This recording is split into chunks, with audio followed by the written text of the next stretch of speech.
안녕하세요. 드림웨이브 지저스 스토리 약속의 시작 미취학 강의를 맡은 윤슬기입니다.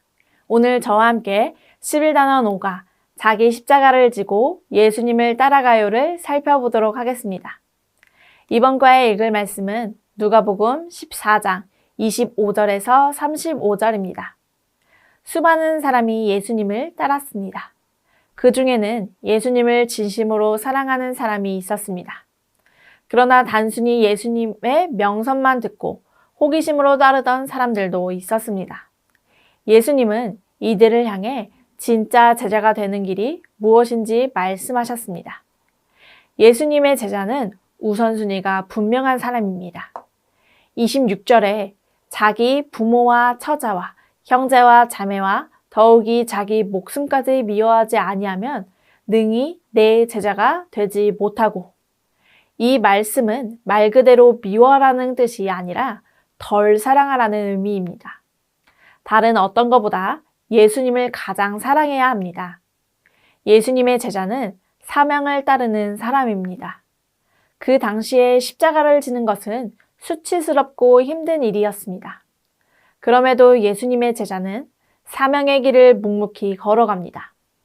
예수님의 제자는 각오를 가지고 준비하는 사람입니다. 큰 공사를 할 때 계획에 따라 큰 공사를 진행하듯이 사명을 이루겠다는 각오로 치밀하게 준비해야 합니다. 왕이 전쟁에 나갈 때처럼 실패하지 않도록 준비해야 합니다. 예수님의 제자는 기꺼이 자신의 모든 것을 포기하는 사람들입니다. 자신을 희생하지 않고 대가를 지불하지 않는 사람은 제자라고 말할 수 없습니다. 소금이 맛을 잃으면 더 이상 소금의 역할을 하지 못합니다. 예수님의 제자도 마찬가지입니다. 세상 속에서 제자로서 살아가야 합니다. 이 말씀을 듣고도 깨닫지 못하거나 잘못 이해하는 사람들도 있습니다. 택함받는 자들, 들을 귀가 있는 자들만이 듣고 깨닫습니다. 듣고 깨닫는 자들은 자기 십자가를 지고 제자의 길을 따릅니다. 우리는 무리가 아닌 제자로 살아가야 합니다. 나를 희생하며 묵묵히 십자가의 길을 걸어갈 때 진짜 제자가 될 수 있습니다. 이러한 말씀을 통해서 우리가 오늘 기억해야 하는 원포인트는 자기 십자가를 지고 예수님을 따라가요입니다. 저와 함께 외울 말씀을 읽어볼까요? 누구든지 자기 십자가를 지고 나를 따르지 않는 자도 능히 내 제자가 되지 못하리라. 아멘. 자기 십자가를 지고 예수님을 따르는 우리 어린이들이 되기를 소망합니다. 오늘 이러한 내용을 효과적으로 가르치기 위하여 3가지 학습 목표를 기억해야 합니다. 인지적으로는 십자가를 지고 예수님을 따른다는 것이 무엇인지 아는 것입니다. 예수님의 진정한 제자가 되는 것이 무엇인지 알게 합니다. 감성적으로는 나에게 주신 십자가를 지고 어떻게 예수님을 따를 것인지 느끼게 하는 것입니다. 행동적으로는 나에게 주신 십자가를 지고 예수님을 따르며 살기로 다짐하는 것입니다. 이번 과에서 우리가 다루는 교리는 제자도입니다. 제자도는 예수님을 따르기 위해 모든 것을 내려놓는 삶을 말합니다.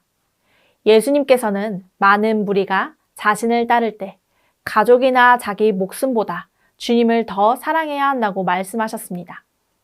또한 제자가 되려면 자기 십자가를 지고 끝까지 예수님을 따라야 한다고 하셨습니다. 이는 마치 집을 짓거나 전쟁을 준비할 때 충분히 계산하는 것처럼 제자도에도 깊은 결단과 준비가 필요하다는 뜻입니다.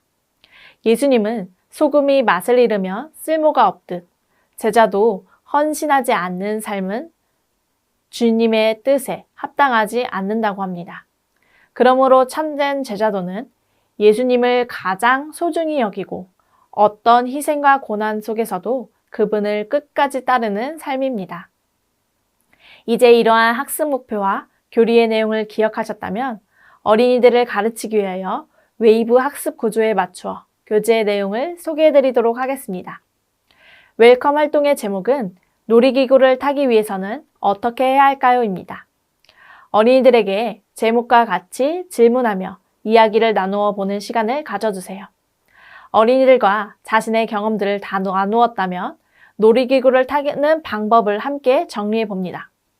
첫째, 놀이동산에 가야 하고, 둘째, 내가 원하는 놀이기구에 줄을 서야 하고, 셋째, 순서가 될 때까지 기다려야 하고, 넷째, 놀이기구를 타면 됩니다. 이렇게 어린이들과 놀이기구를 타는 것도 방법이 있는 것처럼 예수님의 제자가 되기 위한 방법도 있음을 알려주시기 바랍니다. 예수님의 제자가 되기 위해서는 어떤 방법을 따라야 할까요? 어린이들에게 궁금증을 갖게 해주시면서 다음 활동을 통해서 알아보기로 합니다. 이어서 어드벤처 활동에서는 그림의 순서를 맞추어 보는 시간을 갖습니다. 어린이들과 그림을 보면서 어떤 일이 먼저 일어난 것인지 생각해 보도록 합니다. 그리고 성경의 이야기를 선생님들의 언어로 정리해 주시면 됩니다. 예수님을 따르는 큰 무리가 함께 걸어갈 때 예수님은 그들에게 중요한 말씀을 하셨습니다. 제자가 되려면 가족이나 자기 생명보다 예수님을 더 사랑해야 한다고 하신 것입니다. 단순히 따라가는 것이 아니라 자기 십자가를 지고 예수님을 끝까지 따라야 한다고 하셨습니다. 예수님은 집을 짓는 사람이 먼저 비용을 계산하는 것처럼 제자가 되기 위해서도 끝까지 따를 수 있는지 깊이 생각해야 한다고 말씀하셨습니다. 또 전쟁에 나가는 왕이 적군과 비교해서 이길 수 있는지를 계산하듯이 예수님을 따르는 것은 헌신과 희생이 필요하다고 하셨습니다. 즉, 예수님은 자기 가진 것을 다 버리지 않으면 제자가 될 수 없다고 분명히 말씀하신 것입니다. 이렇게 말씀을 나누셨다면 다시 한번 그림을 보면서 숫자를 적어 보도록 해주세요. 답은 다음과 같습니다. 망대를 짓기 위해서 돈이 얼마나 드는지, 어떤 모양으로 지어야 하는지, 또 잘 지어가고 있는지 등을 수많은 고민을 하면서 짓는 것처럼 예수님의 제자가 되기 위해서는 큰 고민과 결단을 하여 자기 십자가를 지고 따라가야 합니다. 어린이들에게 모든 것을 내려놓고 예수님을 가장 소중히 생각하며 따를 수 있는지 다음 활동을 통해서 나누어 보도록 합니다. 이어지는 밸류에서는 내게 주신 십자가 만들기 활동을 해보는 시간입니다. 예수님을 따르기 위해서는 자기 십자가를 져야 한다고 했습니다. 그래서 먼저 어린이들과 자기 십자가를 만들어 보도록 하겠습니다. 이를 위해서 부록 공과 자료와 색연필, 펀치, 끈을 준비해 주시기 바랍니다. 다 준비가 되었다면 활동 방법에 따라서 십자가를 만들어 보도록 합니다. 다 만들었다면 어린이들에게 내게 주신 십자가를 지고 예수님을 따를 준비가 되었는지 물어주세요. 예수님을 따를 준비가 되었다면 어린이들과 내게 주신 십자가 고리를 가방에 달아봅니다. 그리고 이를 볼 때마다 내가 예수님을 따르는 제자라는 것을 기억하도록 합니다. 자기 십자가를 지고 예수님을 따른다는 것은 내가 가장 소중하게 생각하는 것보다 예수님을 더 사랑하는 것입니다. 우리 어린이들이 예수님을 가장 사랑할 수 있도록 격려해 주시면서 활동을 마무리해 주시면 됩니다. 그리고 마지막으로 어린이들이 기도하고 결단할 수 있도록 인커러지 활동으로 넘어가 보겠습니다. 다 함께 기도문을 읽어볼까요? 하나님, 나의 십자가를 지고 예수님을 따를 수 있도록 도와주세요. 결단문도 함께 읽겠습니다. 나에게 주신 십자가를 지고 예수님을 따라서 살래요. 이러한 기도와 다짐을 한 어린이들을 격려해 주시면서 공과를 마무리해 주시면 감사하겠습니다. 이것으로 11단원 5가 자기 십자가를 지고 예수님을 따라가요 지침서 강의를 마치도록 하겠습니다. 감사합니다.